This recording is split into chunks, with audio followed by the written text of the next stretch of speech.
Konglomerat Amerika Serikat Elon Musk mengadakan lawatan ke Cina Selasa 30 Mei 2023. Setelah mendarat di Beijing dengan pesawat pribadinya, Musk disambut oleh Menteri Luar Negeri Cina, Xin Jiang. Foto Xin dan Musk bersalaman di kantor Kemenlu Cina pun dipajang di laman resmi Kemenlu Cina.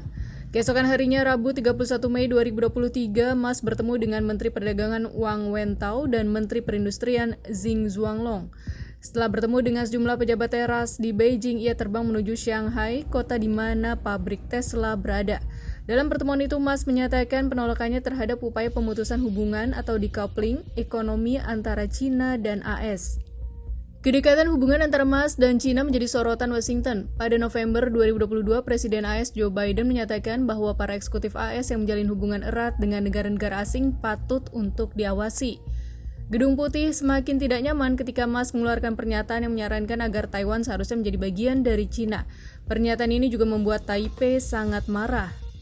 Kantor berita Reuters menyebut Musk merupakan konglomerat AS yang paling disukai China. Kedatangannya menghasilkan citra China yang terbuka dan menarik bagi pebisnis asing lainnya.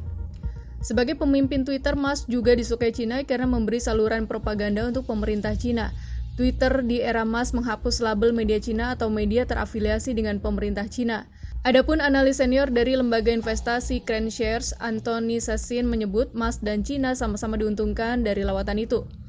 Hingga 50% penjualan Tesla dicatatkan di Cina. Pabrik di Cina juga menghasilkan 20% dari seluruh produksi global Tesla. Lawatan Musk menurut Sasin adalah pernyataan politik dari pebisnis kepada Cina maupun AS. Kepada para investor Tesla, Musk memang pernah menyebut bahwa salah satu risiko bisnis Tesla adalah berhadapan dengan ketegangan Amerika Serikat dan China. Situasi ini mengganggu produksi dan penjualan produk Tesla yang tidak menguntungkan Elon Musk. Dari semua bisnis Musk, memang Tesla mendapat paling banyak manfaat dari pasar China. Twitter tidak bisa diakses kecuali pengguna internet China memakai pengalih. Adapun SpaceX mengandalkan bisnisnya pada fasilitas antariksa Amerika Serikat.